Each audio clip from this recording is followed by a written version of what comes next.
Oh, Michael, прелестно, прелестно. Good morning, my dear friend. Welcome to my Leningrad. Добрый день, доброе утро. Спасибо. Не знаю вас. Yes. I think I recognize you. Прекрасно. Just let me take your temperature. You are alive. Well, this is extraordinary. Thank you for welcoming me to your city. Alexander Goodkoff is a Lenin impersonator. Not everyone appreciates this. Как работаем, так и живем. Пять поколений Как работаем, в так и живем. Да. But the younger Leningraders don't seem to bat an eyelid. Imitating communism's patron saint would recently have been a treasonable offence. To add insult to injury, 52% of the city has just voted to change the name back to St. Petersburg.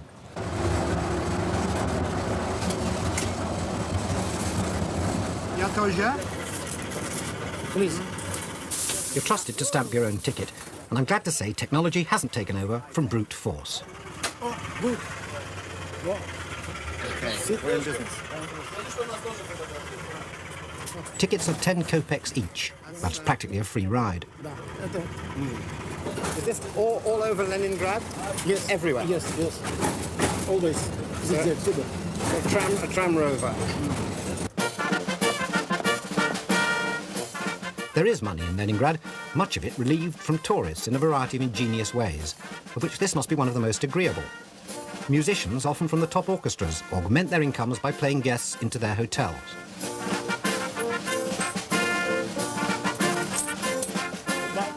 I get on well with Alexander, or Sasha, as he now insists I call him. We agree to meet again. I'm sure he thinks I'm a Michael Palin impersonator.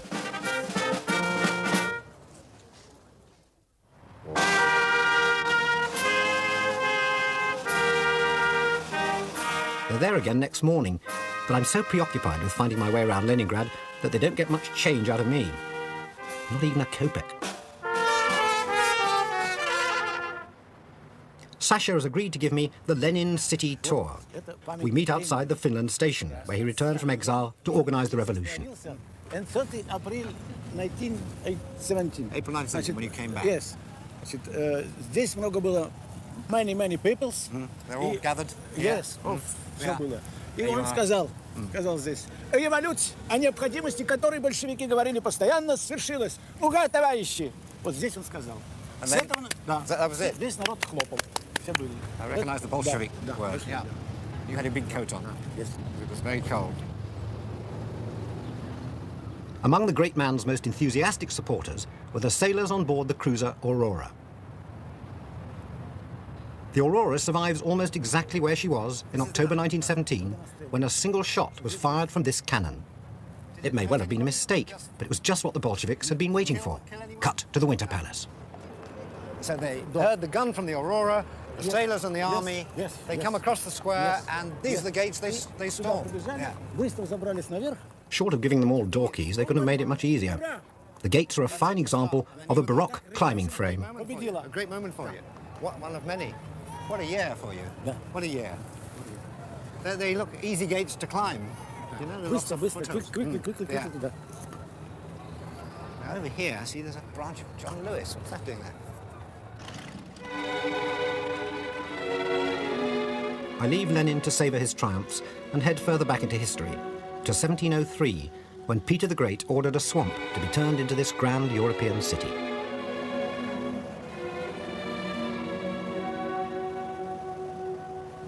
Composers and writers used these canals for inspiration. Disgruntled aristocrats used them for drowning Rasputin.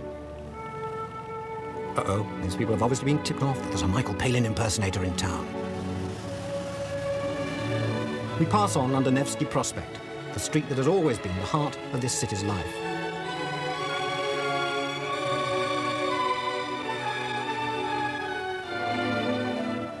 I'm heading for a monument to a Russian hero even greater than Lenin and Peter the already great. Alexander Nevsky defeated the Swedes in an epic battle in the year 1240. Peter ordered this monastery to be built in his name.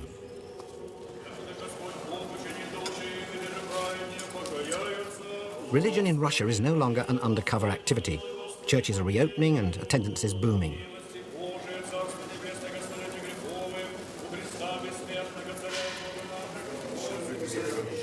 This may look like an obscure Russian party game, but it is in fact one of the increasingly popular christening ceremonies. They're not just for babies, but people of all ages. I wasn't aware of all this when, not wanting to be disrespectful, I simply did what everyone else was doing.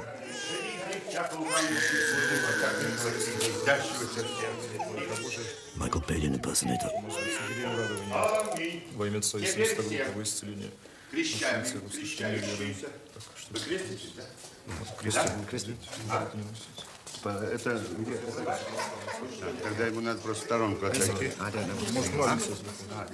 Not wanting to stand out, I achieved precisely the opposite effect. The service grinds to a halt around me. The priest is very sympathetic, but it's only by a whisker that I avoid being inducted into the Russian Orthodox Church. No, that's all right. No, I understand. Tell him I understand and respect what he says. Okay. Yes, I will listen. My reprieve comes not a moment too soon. The ceremony moves up a gear as the priest dons another outfit, and I'm left only able to speculate what my fate might have been in his hands. Раба Божия Виктория, во имя Отца, аминь, и Сына, аминь, и Святаго Духа, аминь. Младенец, крестик мне. Крещается раб Божий Евгений, во имя Отца, аминь, и Сына, аминь, и Святаго Духа, аминь. Exhausted by my near christening experience, I take refuge in the Tikhvin cemetery, where lie the great names of Russian culture.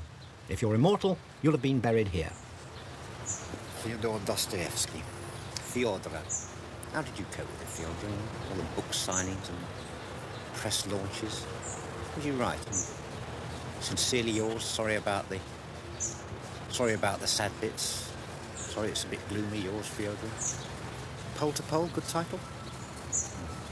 No, I thought as much. Death at the polls. Having a miserable time at the poll.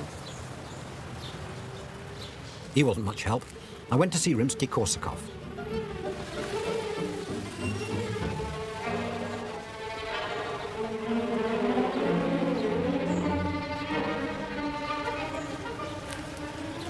There can be few places where such an outstanding concentration of great and defunct tunesmiths is gathered.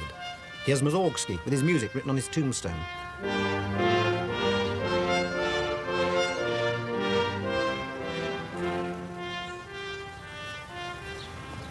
Behind Borodin's ear, a few chiselled bars remind us what he bequeathed to the world. Hold my hand, I must swing gently.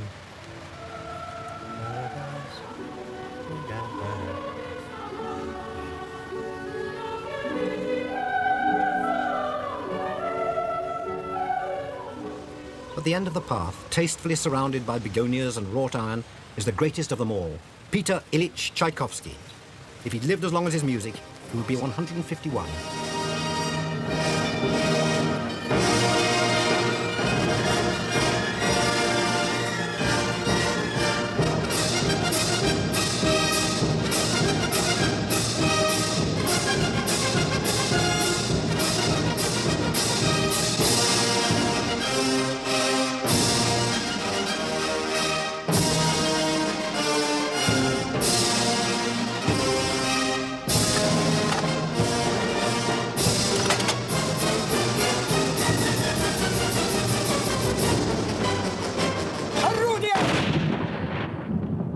It's one of the city's greatest honours to fire the noonday gun. I waited for a revolution to start, but nothing happened. This is the Harrods Food Hall of Leningrad. Food has come direct from private farms. Пожалуйста. It's expensive, as I find when I buy some pears. Вот это стоит. Сколько вам? Yeah. Килограмм? Kilogram? Well, I want about 7 штук? 7 штук. 7 штук. 7 штук, 6 bits. 7 штук, пожалуйста. CM is actually 7, and they cost me 15 rubles. At the time, the average weekly wage in Leningrad was 70 rubles, which is, I suppose, why there were so many people in the street outside desperate to raise a few kopecks.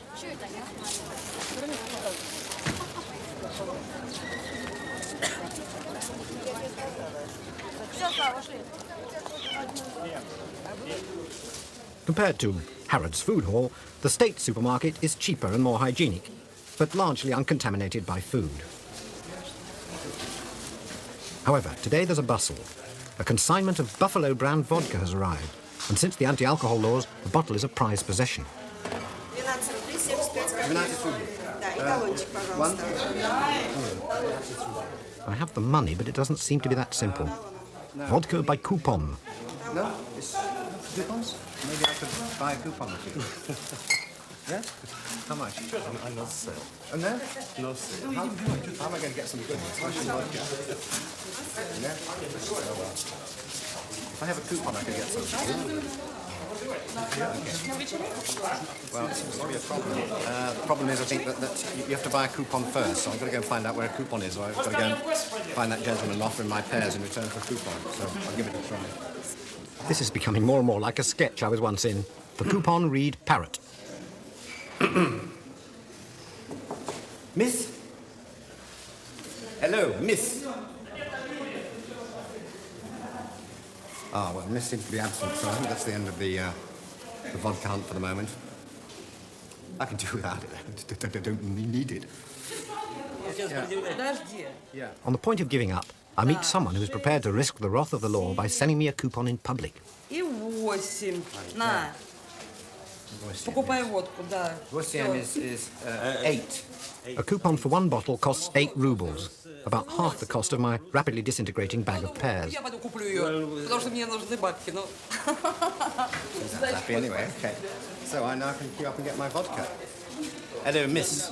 Дальше в кассу платить. Касса там. What? Касса. Cash. Касса и next зала. I now have a coupon, but I still can't buy the vodka. A kind gentleman who's taken up my case explains that I have to pay elsewhere. I join another queue at the cashier's. Okay. Right. Here we are. 10. Бумажка. Снимите тебе бумажку? Yeah. Can I have a bag? Yeah. Второй чек есть. Сколько мы внимаете? Oh, yes, that's right. Ah, that's it. Thank you, пожалуйста. Мешочек купите 40 копеек, чтобы положить. Мешочек купите. Could I have a bag? 40 копеек. 40 копеек. 40 Нет, копеек. это мешочек. 40 kopecks for a bag. Here we are. Надо в кассу. No, well, keep the change for you. Oh dear, I've made the mistake of offering a shop assistant money. My latest retail therapist goes off to the cashier for me. Very obliging. 40 kopecks is about sort of a quarter of a penny. So there's my bottle. I put those in there. There we are. What a man needs after a long day buying vodka is a bottle of vodka. So, have you a bottle opener? Only a joke. Unable to face any more shopping, I climb to the top of St. Isaac's Cathedral, where the sound of street orchestras and a fine view can be obtained without coupons. I like Leningrad. It's a proud survivor of a city. And now that communism seems to be slackening off, you can't help feeling things must improve.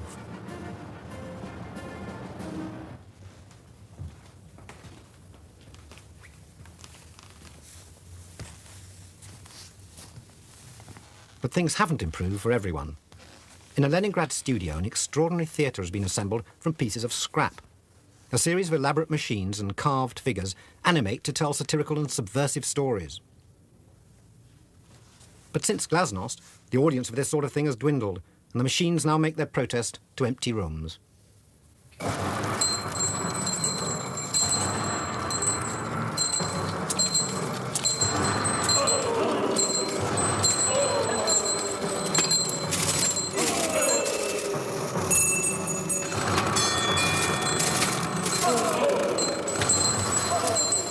Stalin wields his axe amongst a crowd of goblins and hobgoblins, whilst Lenin rants and raves from his pulpit. This was once very strong stuff.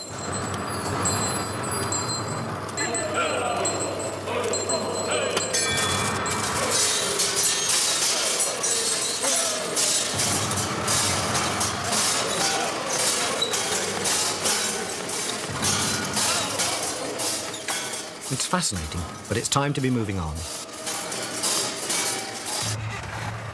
The morning bus to Novgorod, 120 miles to the south.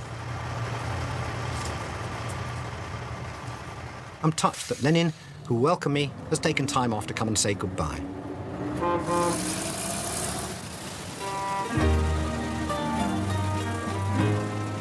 Then off he goes, probably to brush up his Yeltsin.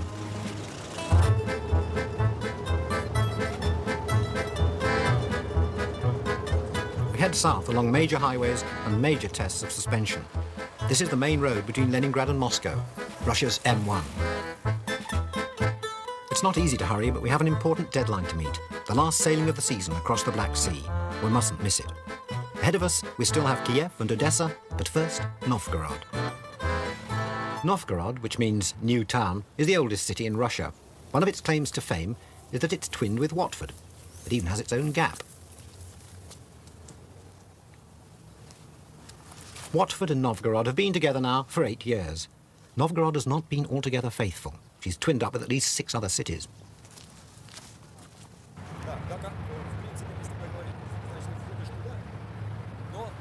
I've been told there's a bit of a film industry in Novgorod, and as we don't have one in England anymore, I decide to go and see the Russian recipe for success. Well, there's certainly no overmanning.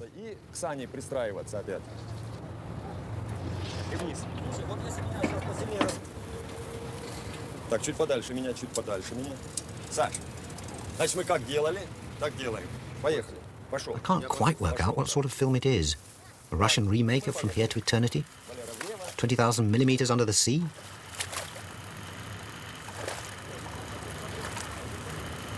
И вверх. Хорош. Хорош. Turns out to be a film about crayfish. I think they're still doing the auditions. The director is Edward Раненко. Здравствуйте, Michael. Здравствуйте, Майк. Это мы вас и ждем. Не говорю по-русски. Извините. I know speak English. Oh, that's good. Well, we'll get on fine. Can I watch what you're doing? Can I watch the film? Мы решили для вашей встречи поймать раков. Как раки по-английски? Как раки? So things are happening in the water. Ну вот эти. Yeah. Oh, I know. I'll watch what you're doing and then let's see what's going on. Спасибо. Раненко clearly recognized me for a man who'll do anything, provided he doesn't understand it. After seconds of tough negotiation, I'm offered the part of Frogman's hand. Right hand. 10 rounds with jaws. Overkill for crayfish, all this stuff. So. Так, ready? Давай Call action. Поехали. Is that action? Поехали.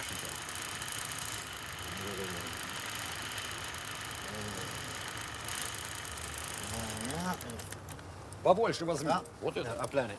Wrong. And you? What? Overacting? Well, down there. Поближе туда. That's a big one. Right, okay.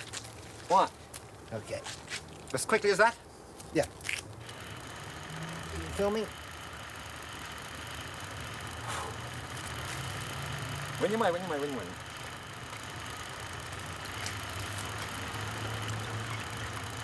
Okay.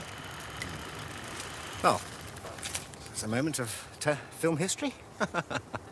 I've now got 3 more weeks to get out of this. Поехали.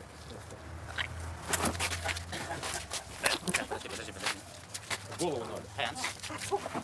Hands right. Gentle left.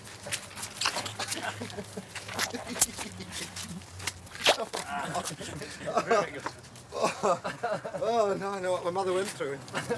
Thank you. What a team. My reward for acting with the crayfish was to be invited to eat her and the rest of the cast that evening, along with Samagon, Edward's own vodka produced illegally in his garage. Edward's distillation process, like his filming, is a triumph of ingenuity over availability.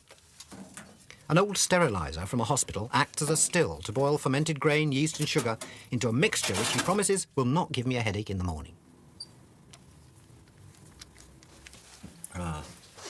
This is what you get up to in your garage. По чуть-чуть. What are the little bits in? Вот такая закусь. Slivers of garlic fortify the vodka. Well, here goes. Первый тост у нас в стране принято пить за гостей. Майкл, за вас. Ваше здоровье. Ваше здоровье. The first toast is to the guest. Edward welcomes me to his country and drinks to the day when they can all go to my country and taste my homebrew. Потом к ним как-нибудь соберемся. Глядишь на самогон. Со своим приедем.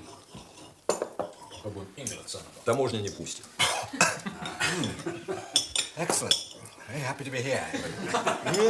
Не, это рано, это рано. Еще ж вот когда вот здесь. I'm not a vodka drinker, so you know, I've got a lot to get used to. Надринкаемся. I did Coca-Cola, but not vodka. Tried to fool me with that bottle, didn't you? Я, правда, первый раз приходится дринкать, когда столько стоит и смотрит. Что-то дринк в глотку не лезет. Wonderful things are happening to my body. Второй тост за наших героев. Thank you. Well, I suspect that was a toast to crayfish.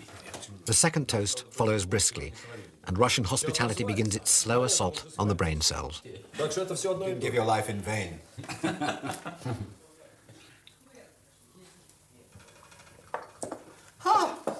That's terrific. По-моему, хорошо. Okay. Yeah, fine. Now I know why he made the furniture look like this. He had too much vodka. I'm only a vodka freak with design things like that. I'm fine. Майкл, следующий тост ваш. Well, I should like to propose a toast to the Soviet government, whose attempt to stop people drinking vodka has resulted in Edward going into his garage and producing this truly euphoria-inducing beverage. Ты что говоришь? Меня ж посадят за это. Soviet government. А ты понял, да? And governments do silly things everywhere. Да, хороший тост. Так и действительно можно вляпаться. I'm getting it. It gets better, doesn't it? Gets better each time. A little bit better. За это выпьем. Isn't it time for another toast? Oh, sorry. Да. I've had enough toast. Ask me a lifetime. Ну, I know you want to make a speech. Ну вот. To make a speech. Ну вот, есть пока мясо Yeah. есть. Okay, we're going to toast the fish. Why not? Ну, так Toast the ketchup. хочу... I mean, I'm game for anything. Майк, я хочу продолжить мысли Саши. Когда все происходит впервые, это необычно и приятно. За открывающиеся перспективы. Well, yes. Thank you. Кстати, вот не первый раз происходит, а все равно приятно.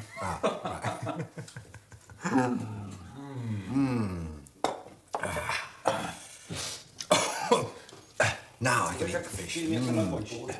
Уже давно, кстати. Can I wear a Пальчики оближешь. rubber suit? Пальчики оближешь. Подраката. Майк, обожди. Майк. О, вот из моего не That's good? Отлично. Enormous. Interesting. У Майкла высокая степень выживаемости. Michael raising his right arm. This is a toast to me raising my right arm. Oh, lovely. You ever done brain surgery? Так, пьем молча, ребята. За раки, которых мы поймали, они же бедные, мы их сварили. Вы поймали. Все, молча. Мы поймали. Мы поймали. Да я больше в поту был, чем ты. Ты в воде-то ведь Я, и не конечно, попил. охлаждался, понятно. Okay, here we go. By my count, that's number 23. Подрака. Yeah, you're so used to anything, really.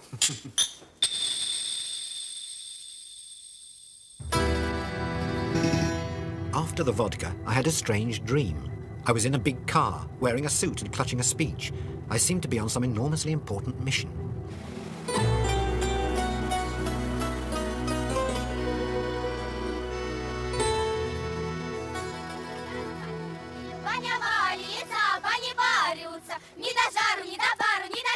Young and innocent children serenaded me with local folk songs as I strode into the main square to meet no less a figure than the mayor of Novgorod. I realized that this was my moment in history. У нас в гостях почетный житель нашего английского города-побратима Уотфорда Майк Пэлин.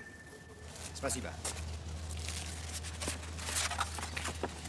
We, the people of your twin town of Watford, take this opportunity to send our warmest greetings to you. We believe that the link of friendship between Watford and Novgorod, which was formed in 1984, has been of great mutual benefit.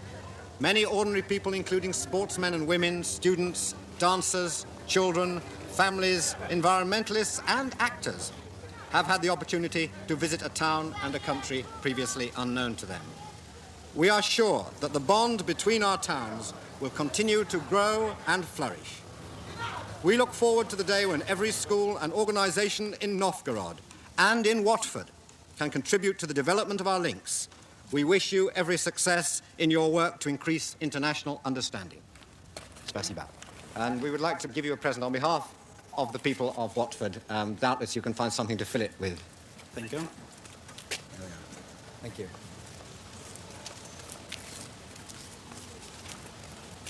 Oh.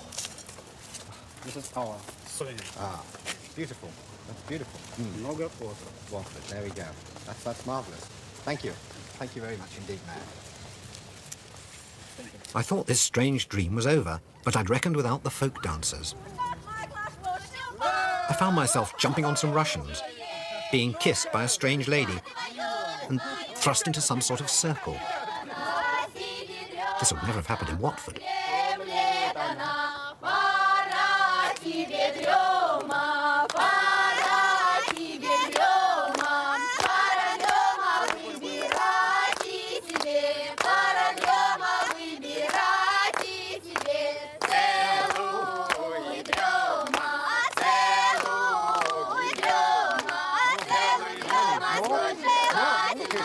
Then, just as I was beginning to enjoy myself, I woke up. Well, it's 1:30 in the morning at Dno station, northwest Russia. The literal Russian translation of Dno is actually the bottom, so you could say after about 4 weeks of travelling, we've actually reached the bottom. But things should get better from now on, because this is the Leningrad-Kiev Express, which is going to take us about 1,000 kilometres further south in 19 hours of travel tomorrow. And Dno station is known not only for its fantastic nightlife, but also because this was the station where the last Tsar of Russia, Nicholas II, abdicated, or decided he was going to abdicate, in 1917. So this is where the Tsar decided to call it a day, give up. And, you know, I can understand, having been here for an hour myself, how he felt. So, better get on the train. So do you. Come on. Next morning, we're in Belorussia, White Russia. Only 50 years ago, these were the killing fields of Europe. 2 million Belarusians lost their lives in the Second World War. Now they're talking of independence, as are the Ukrainians, one of whom I meet on the train. He's Vadim Castelli. He learned his English from listening to the Voice of America. I see Ukrainian history being revived. I see Ukrainian culture, you know, the culture which many people thought is gone forever. Now we're getting back to some of our roots. There is so much to do here. If one feels Ukrainian, if one feels it's one's roots, this is a very exciting period to live through in the history of this land now.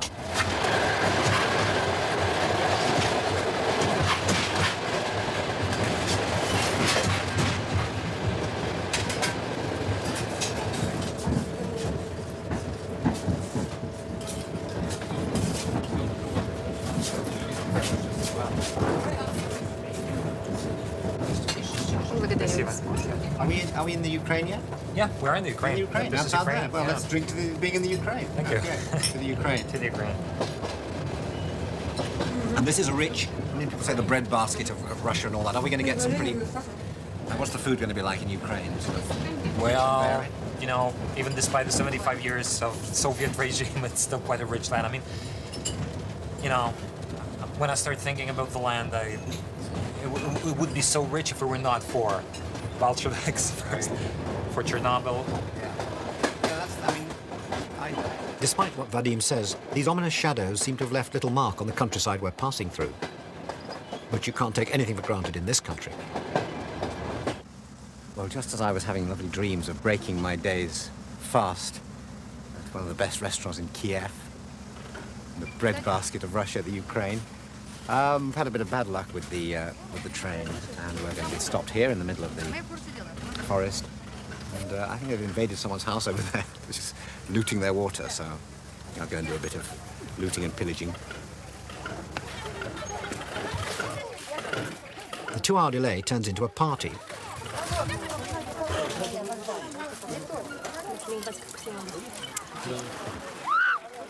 A nearby lake becomes an impromptu holiday camp.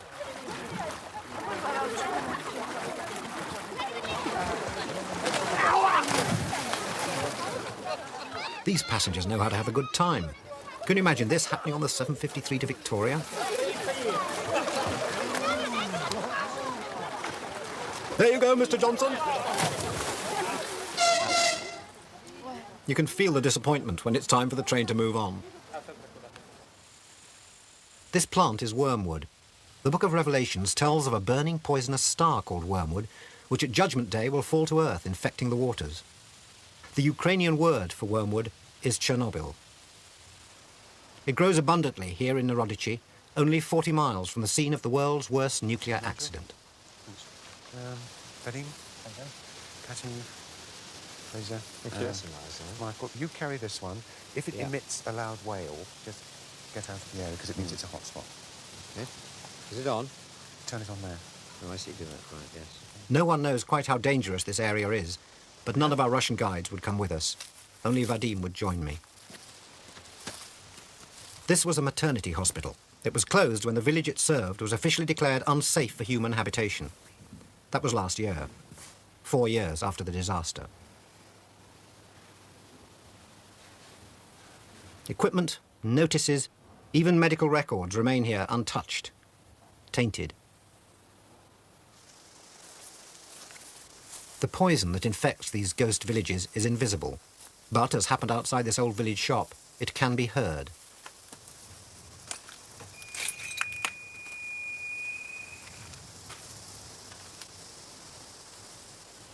On our way out, we catch sight of the only 2 people we've seen all day. The old lady Hema is 90. I feel sick, my daughter is sick too. We are the only ones left Я here. вельми хотіла в своїй хаті вмерти, але опустували, побили окна у моїй хаті, розкидали віранду, на пусту стіну таку зробили, що вже хто його знає. I wish I could die in my own house, Таке. but my house is fenced off and Я вельми windows хотіла are all б свою broken, хату, щоб and I умерти. can't die there any longer. I keep moving from one house to another house, and just like that, we're the only ones left here. Sometimes it's scary, but what can you do about it?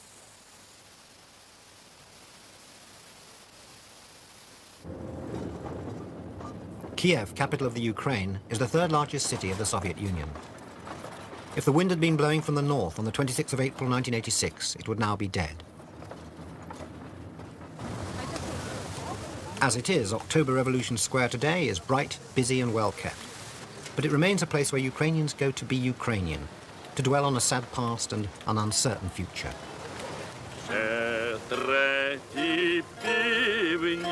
Не співали, ніхто ніде не гомонів. Сичі в гаю перекликались. Boris Antonenko sings Ukrainian songs, banned until recently. Songs like The Mighty Dnieper.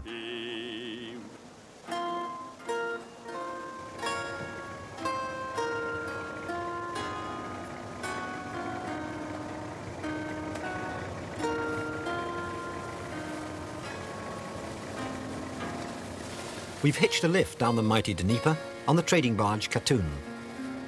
It was in the river, here at Kiev, 1,000 years ago, that Christianity came to Russia. There was no option. Prince Vladimir had a baptism squad of Greek priests plunge the entire population into the water. Christian churches, lovingly restored, are still the most striking buildings in a city that's been communist for 70 years. And people still bathe on the beaches of the Dnieper, only 55 miles downstream from Chernobyl. Below Kiev, the river has been swollen into a series of vast inland seas created by power-hungry administrators desperate for hydroelectricity.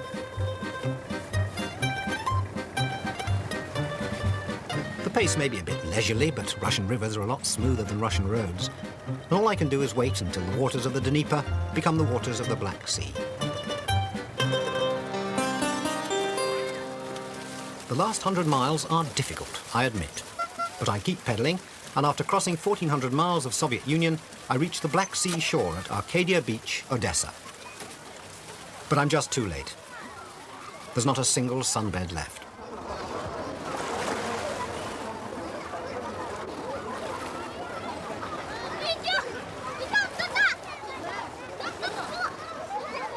There are plenty of spaces at a nearby beach. Who are these people? Some sort of secret society? The hastily hushed up evidence of some Soviet sun cream disaster? Not a bit of it. They're here because they love mud. And then at the end of the day, you go back in there and wash it all off. Yeah. No, it doesn't look smart, but... This lady doctor regularly indulges. The marine deposits, she says, contain all sorts of healing properties. It certainly turns you into an active soul. Do you think I should go and try some myself? For me? Good. Даже не могла встать на ногу. Вот так. А сейчас смотри. I see, yeah. Turns you into an athlete. I see, yeah. In search of the answer to anabolic steroids, I make my way to the Kuyalnik Sanatorium, in Tsarist times the most fashionable resort in Russia. Now a little faded, but still dispensing the best mud in the country.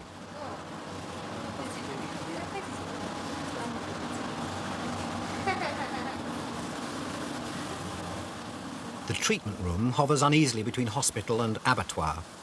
There's a pervasive smell of rotten eggs from the sulphurous mud. What on earth is going on?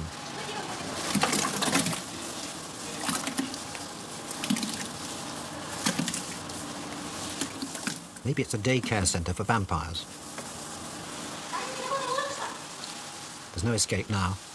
This, as they say in police dramas, is my patch.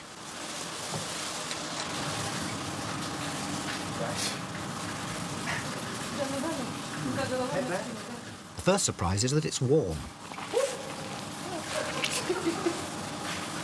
Bistro.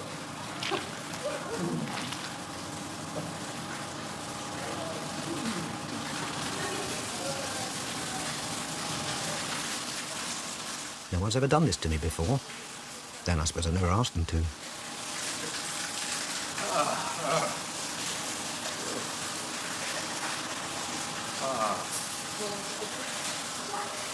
Feels like all the things you were told never to do in bed rolled into one. Very nice and warm. Thank you. I may look like a sausage roll, but I've rarely tasted such primal, illicit contentment. Not much I can do now.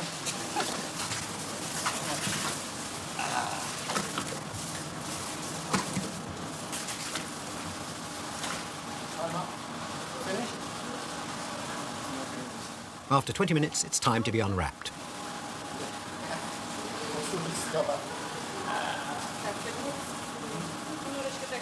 I can't imagine I shall ever be clean again. This is a job for Dino Rod. Next morning, with a spring in my step and mud in all sorts of strange places, I leave the Hotel Londonskaya, a Black Sea version of the Reform Club, and walk down the famous Potemkin steps and out of the Soviet Union.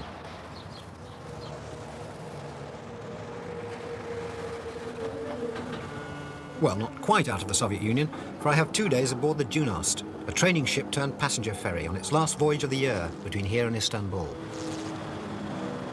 It's odd, really. I don't want to go, but I feel lucky to be able to go. 17 days, strange days. It's not a place that makes you really go spare, tear your hair out. At the same time, there are enormous pleasures, and the people who looked after us were tremendous. I'll miss it. I won't forget a day of it. Still, I'll be able to cut down the vodka consumption. I don't even like vodka. Oh, well. До свидания. 2 days after we left, the generals attempted a coup and the end of the Soviet Union began.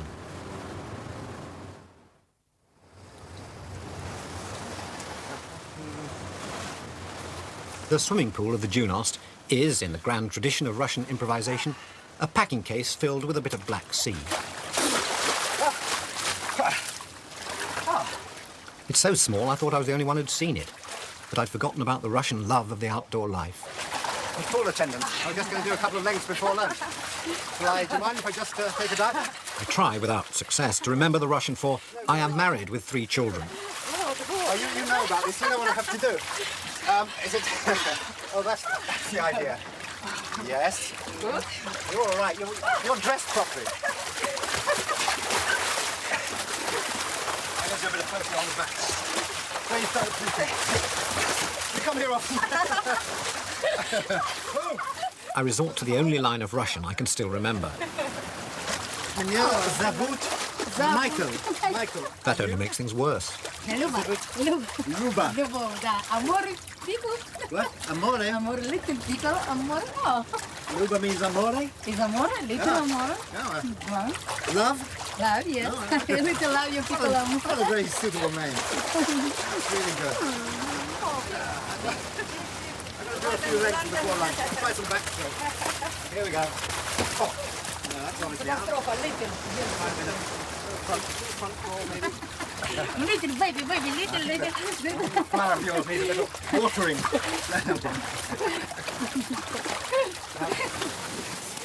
In the end, to both our surprises, we discover a mutual interest in church architecture. At dawn on the 3rd day, we enter the narrow strait between Europe and Asia called the Bosphorus. There's a nervous energy along the banks, a prosperity and confidence we've not seen in the last 3 weeks. All at once, the Junost looks what it is, an ill-equipped, badly managed country cousin of a ship. But I have to admit, I've grown fond of the quiet, eccentric pleasures of the Junost and the country it represents.